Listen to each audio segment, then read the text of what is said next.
Good evening and welcome to the Brian Crombie Radio Hour. We're on Saga 960. We're talking about investing, financial services today with Ennio Longo. He's been in the personal financial services business for 15 years. He's a certified financial planner and a chartered life underwriter. He works with clients and not a financial institution to deliver advice on planning and investments. He describes himself, interesting enough, as people's personal CFO.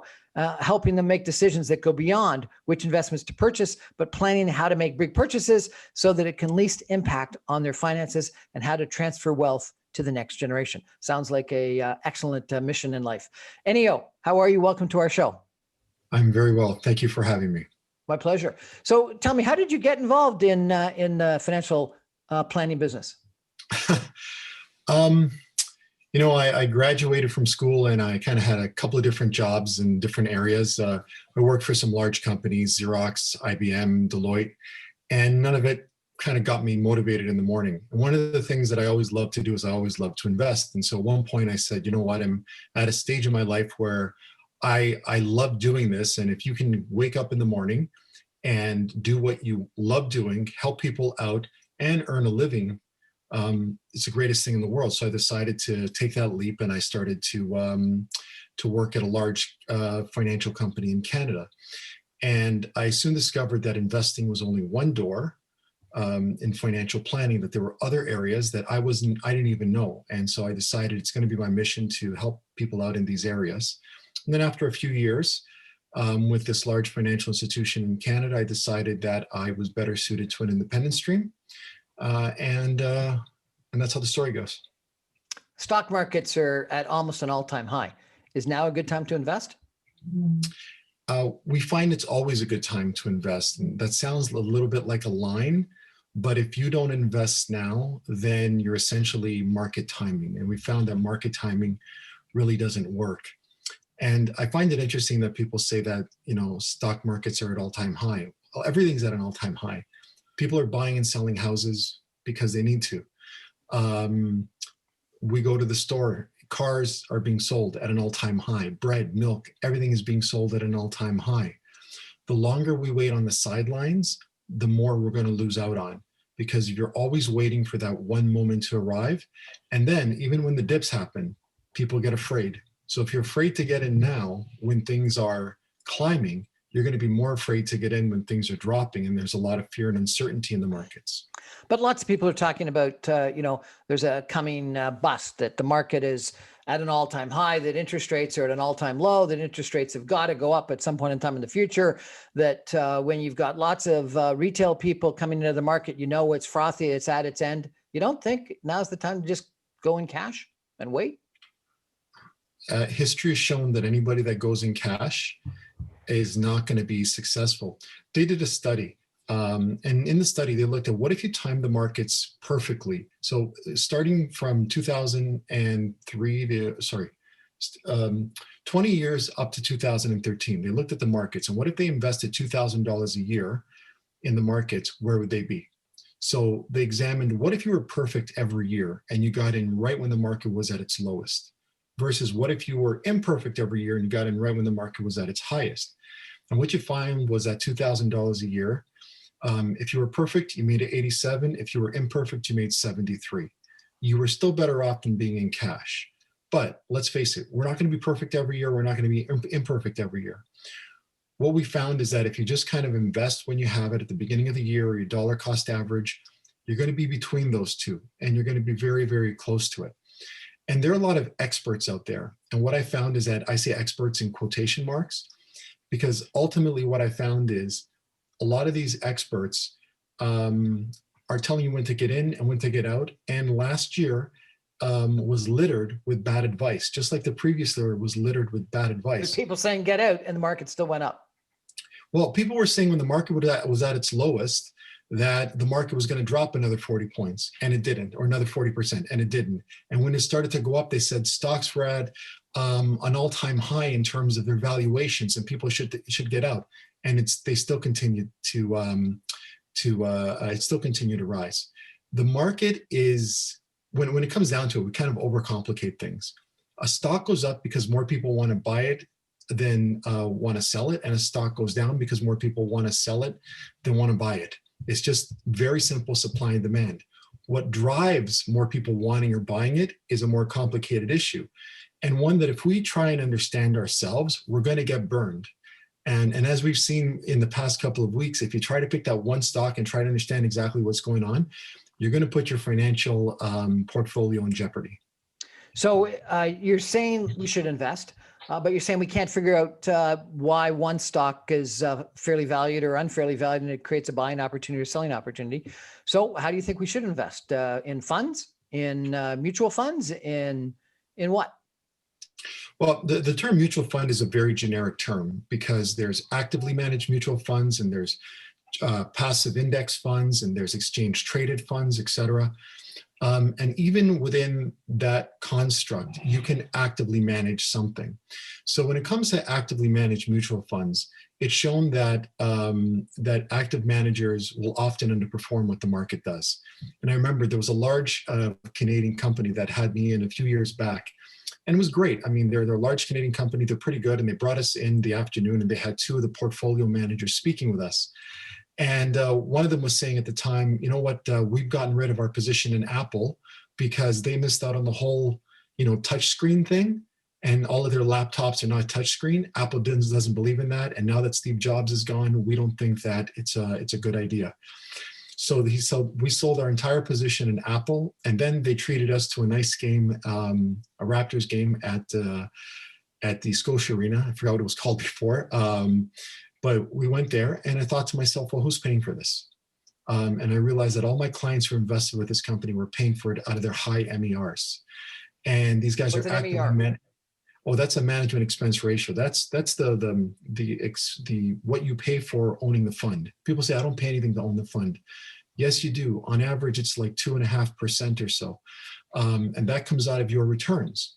And that's when you actively manage funds. And you have these experts who essentially said, we're not going to go with Apple. And then Apple became the largest company in the world. So here people are getting paid millions upon millions of dollars to figure it out. We find that if you globally diversify, low cost index or ETF investing, that's a good start to a solid financial plan. But that's only the first step, because the investment is not what's going to make you successful. Ultimately, it's going to be your investment strategy, and it's going to be your temperament. Your what?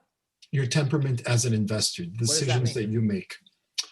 Well, it means, if you go back to, we look at Warren Buffett, and we generally acknowledge him as the greatest investor of the past 100 years. And he learned under Benjamin Graham. And Benjamin Graham said, and Buffett repeated, that the greatest deterrent to any investor's success is themselves and their temperament. And it's not necessarily the investment itself. And do you mind if I share an example? Sure, go ahead, please. So January of 2019, it's just after the new year, and I'm at the kitchen table with my nephew, who is studying computer engineering at Waterloo. And he really likes Tesla. So he's talking to me about Tesla, and he says, do you think I can make money owning Tesla? And I said, well, why do you think that? And he starts to list all the reasons that Tesla is a great company. And I said to him, that is 100% true. Tesla is a great company, but that doesn't necessarily mean it's a good investment opportunity. So you're thinking, Tesla went up 700% last year. So I guess he was right and the financial advisor was wrong. We don't know what's going to happen, but this is what I know about Tesla. It started the year at about $86. And then within a few weeks, it jumped about $180. That's a huge swing. And a lot of people made a lot of money really, really quickly when it more than doubled in just a few weeks. Then COVID hit, and it went from $180 to $85. Now, when you have those large swings up, people start to buy on momentum. They're not necessarily value investors. They're buying because of the fear of missing out.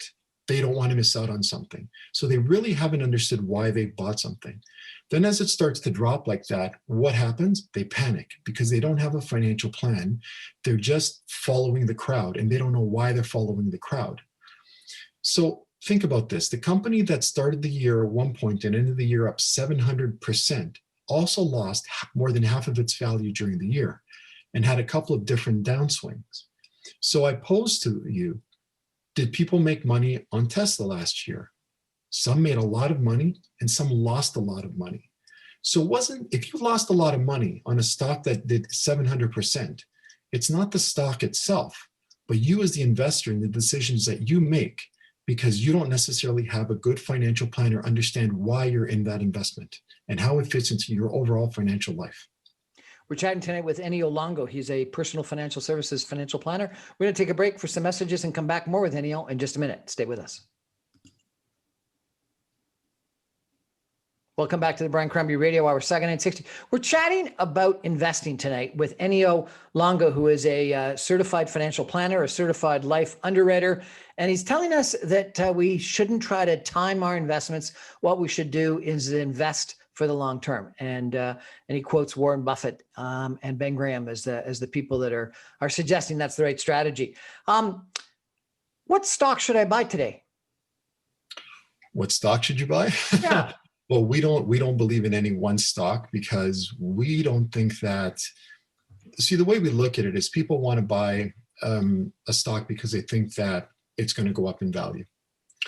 And ultimately, we really don't care about what stock we own as long as our portfolio goes up. And usually when people are picking stocks, what they're admitting or what they're thinking is that they have some information that the rest of the market doesn't know. Because they think that they're getting a really, really good deal on a stock. And that if you look at the global market, essentially, Brian, the global market trades about $500 billion every day. There's about 100 million transactions that happen.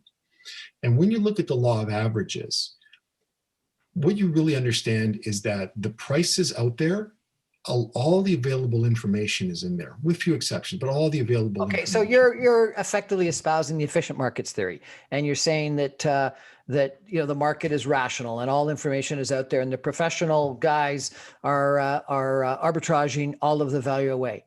If that's true, then how do day traders ever make money? How do traders at investment banks ever make money? How does Warren Buffett ever make money? Well, when the guy like Buffett, I mean, there's a difference between there being value out there and the prices being what the prices are.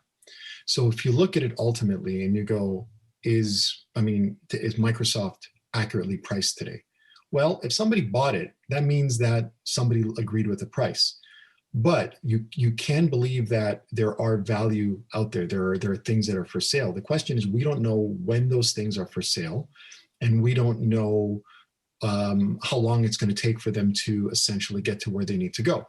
So when I look at developing a portfolio, I will tilt a little bit towards value, and I will tilt a little bit towards small cap. And the reason I do that is because history has shown that those have a greater expected return than something that is growth. Okay, but what you said 2 minutes ago was that the market's efficient and all information is out there. And then what you're now saying is that on average, small cap and value-oriented stocks are cheaper and have more upside.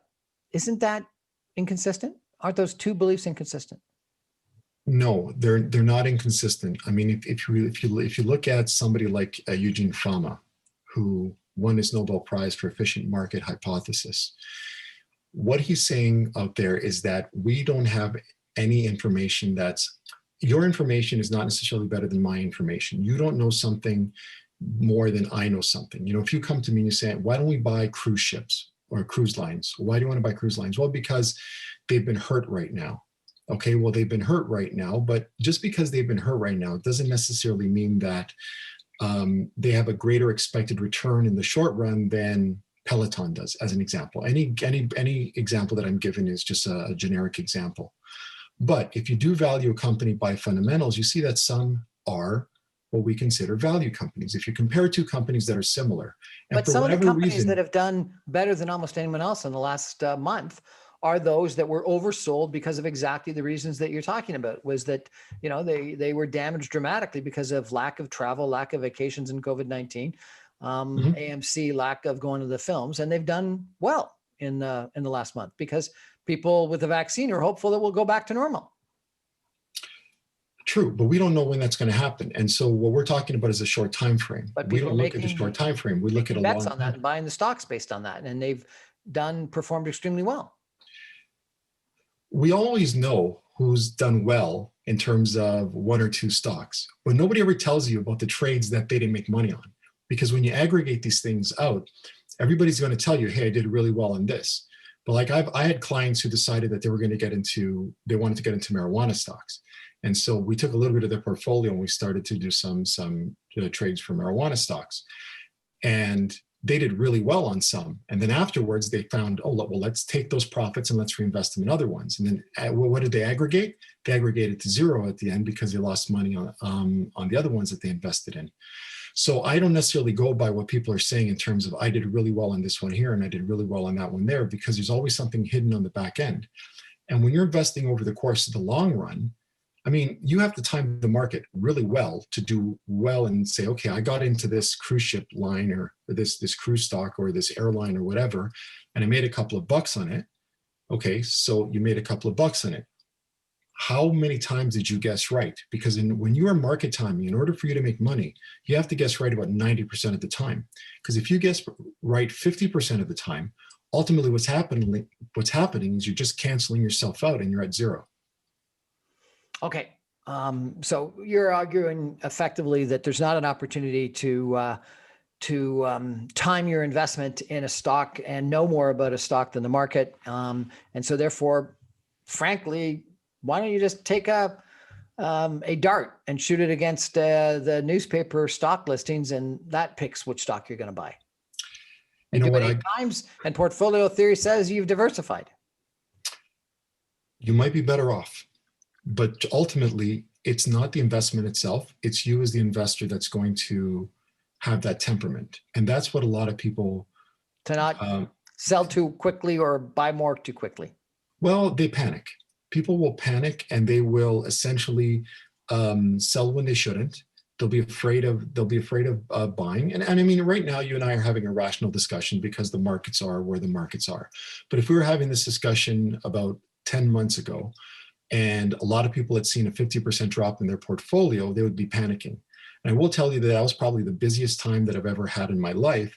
And I was working essentially 16-hour days, speaking to current clients and having conversations, and there were a lot of new people coming on board because they were looking for advice and they didn't know what to do. Because when the markets go up, everybody's a genius. When they go down, they want advice because they realize that real loss can happen at that point. And so when you're acting as an investment, as a practical psychologist, it's not just in the numbers, it's in the emotions, and it's the emotions that will actually hurt you, not the actual investment itself. I mean, what's the perfect investment? I have no idea what the perfect investment is until I do an autopsy on the investment and I look back historically. And what I found is a lot of investors are always glass half empty because they look and they say, well, you know, I did this amount this year, but that other one did that. Why weren't we in that? And so we never know when these things are going to happen. You know, everybody was complaining that, well, why were we globally diversified this past decade? The US did better. Yeah, but the US was the last decade, the decade before. So you can't always look at what you've missed out on. You got to pick you have to pick up a strategy and stick to it. If you want to be a stock picker, be a stock picker. I'm not saying you shouldn't be a stock picker, but ultimately what we found, and you know, listening to guys like John Bogle from Vanguard, he goes, I've never met anybody who can time the market, and I've never met anybody who's met anybody that can time the market with any regularity or success. And Buffett doesn't time the market. Buffett is not a trader. Buffett buys good companies at a good price and holds on to them. That's what he's done essentially. And when we're investing, really, if you are going to buy stocks and individual stocks, don't think of them as stocks, think of them as companies, and think, would you want to own this entire company for a very long time? And make that decision that way, as opposed to trying to figure out if this is going to perform in the next few months or so. Okay, so the last thing that I would be buying right now would be a retail store buying video games. And I think that a retail store selling video games is as profitable in the future as Blockbuster Video selling video games, which, as we all know, went bankrupt. So tell me, please, how does this, what's it called, GameStop? Yeah, GameStop. Go up, what is it, 700%?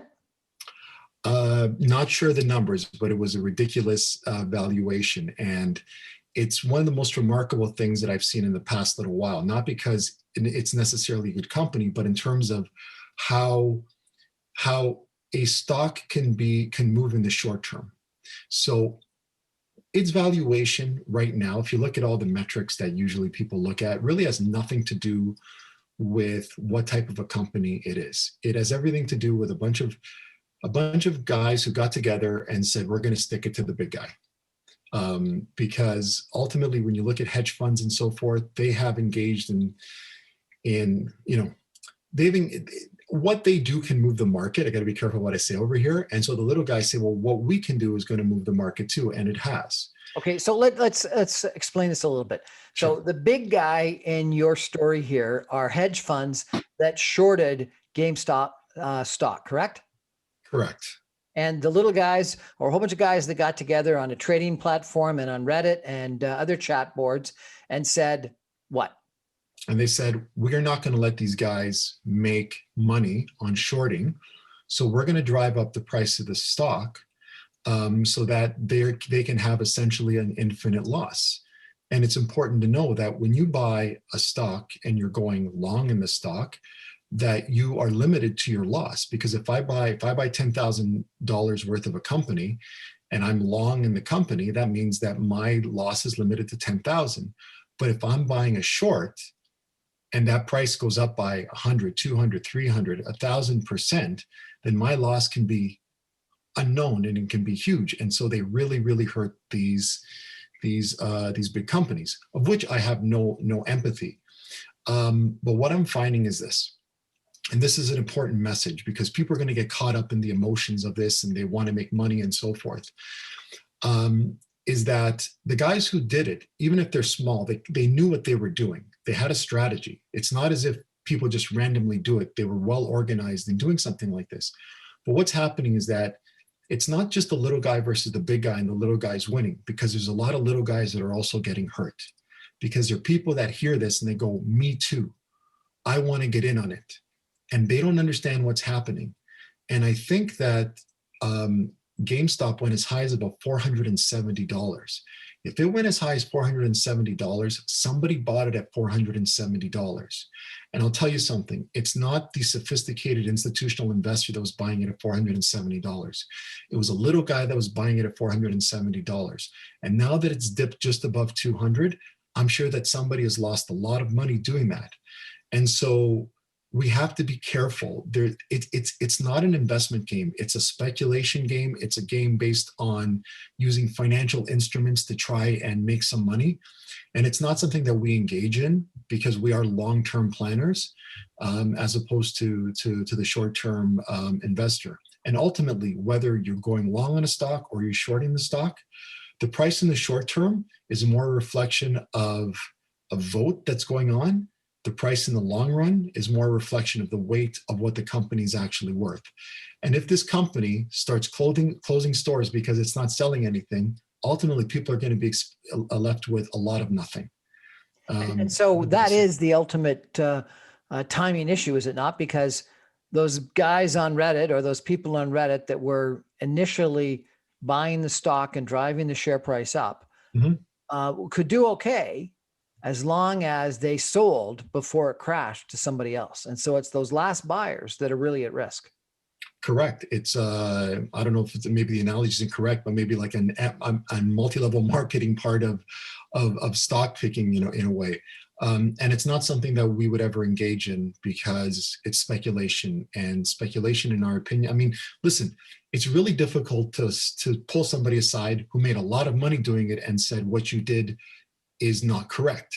Because if you want to measure it by the ultimate result and somebody did make money on it, you're not going to tell them it's not correct. But it's not something that's repeatable. And when you're investing, you have to have a strategy that's repeatable and one that you can do continuously for the rest of your life. If not, you're just doing whatever the latest fad is. And you might get but lucky. given what happened, how can you be a believer in the efficient markets theory? Because markets are rational. Because what we saw was something completely irrational and not efficient. Because I view the markets over the long run. I'm not going to view the market in a little chunk. I mean, there's a lot of irrationality that happens in the markets all the time, but I'm not going to pick out one or two things. I'm going to look at the market over the course of the long run. I think last year there was a company that everybody thought was Zoom, and they bought into this company, and it shot up because they thought they were buying the webinar tool. Ultimately, humans are at the heart of this. When I look at the aggregate and I look at what's going to happen over the long run, the market will correct itself. And GameStop, either it's going to have to start making huge profits to justify that price, or eventually it's going to die down. Something's going to happen because. Okay, so one of the reasons why this has happened is because of proliferation of a bunch of low fee platforms that allow you to buy the stocks easily, quickly with low fees. Is that and has therefore attracted a bunch of retail investors and day traders into it? Is that a good trend or a bad trend? I will say that the trend of no transaction cost on a trade is not one that I'm in favor of. And a lot of people will disagree with me because they'll say, well, why should I pay for it? It should be free. Well, you don't get a free lunch anywhere ultimately, because these companies have to make money somewhere. And if they're not charging you for a trade, you got to think about where's the money coming from. So that's the first thing that you got to think about. And for example, when you put in a trade, are they taking a small percentage of the price and doing something that way? I don't know what it is. So let's talk about Robinhood. Do you know where they're making money? Because they've got no fees. I'm not 100% sure where Robinhood is making money. And to me, if a client came to me, it wouldn't be that discussion that I would be having with them. The discussion I would be having with them is this. If you have a $0 trade, that means that you're not placing a value on a trade. And when we don't place a value on a trade, or when there's not a cost associated with something, we don't see any value with it, we don't realize how important it is. And ultimately, what we have found and what research will show is that the more you trade, the less your portfolio will have. And so we think that it's great because I can trade whenever I want, when history has shown that you're better off picking something and sticking to it. Again, I don't look at day traders and say, hey, those are the guys I want to emulate. I look at the guys who are industry titans. I look at guys like Bogle. I look at guys like Buffett. I look at guys like Ray Dalio. These guys don't trade very often, and they've all said the same thing. And one of the great, if I can recommend a couple of books, is that all right if I do that? Go ahead. Okay, so if I can recommend Money, Master the Game, if I can recommend Unshakable, those are great books that tell you where Tony Robbins essentially takes all of the smartest minds, the biggest guys who earn, and gets their knowledge and puts it all into this book. And then there's another book that's been released recently, The Path, also co-authored by Tony and some partners that we have in the US. And what these guys do is they essentially take that and they talk about the whole financial planning process, which is more important than just the investment itself. But ultimately, when you look at these guys, they will tell you that if you actively trade, you are going to lose money. And there's articles all over the place that talk about active trading versus passive trading. The Motley Fool has a great article. And I'll give you another example, Brian. Not in the decade started in the year 2000 to 2009, the best performing fund in the United States was a CGM focus fund. On average, it had an 18% rate of return. So this fund did tremendously well. The average investor lost 10% on the fund. Why? Because they were trying to actively trade the fund. They were market timing, when they should get in, when they should get out, and so forth. And the more access you have to trading, the more you're going to do it. And the more you do it, we have found, is the less successful you're going to be at growing your investments. We're chatting tonight with Ennio Longo, who is a certified financial planner, a chartered life underwriter. He believes very strongly in the buy and hold, very conservative strategy with investment, which I tend to agree with, even though I've tried to challenge him here on our show. Ennio, if people want to access your services, how do they do that? Well, they can go to our website, fwb-inc.com. fwb-inc.com. fw-inc.com. Yeah, or they can email and they will find me there. They can email me at Ennio, ENNIO, at fwb-inc.com. Thanks so much for joining us and telling us a little bit about your buy and hold strategy. And be patient, have the right temperament. Don't try to time the market. Don't day trade. Find stocks, treat them like they're companies that you're going to buy, and be happy owning for the rest of your life. Thank you very much. Thanks very much.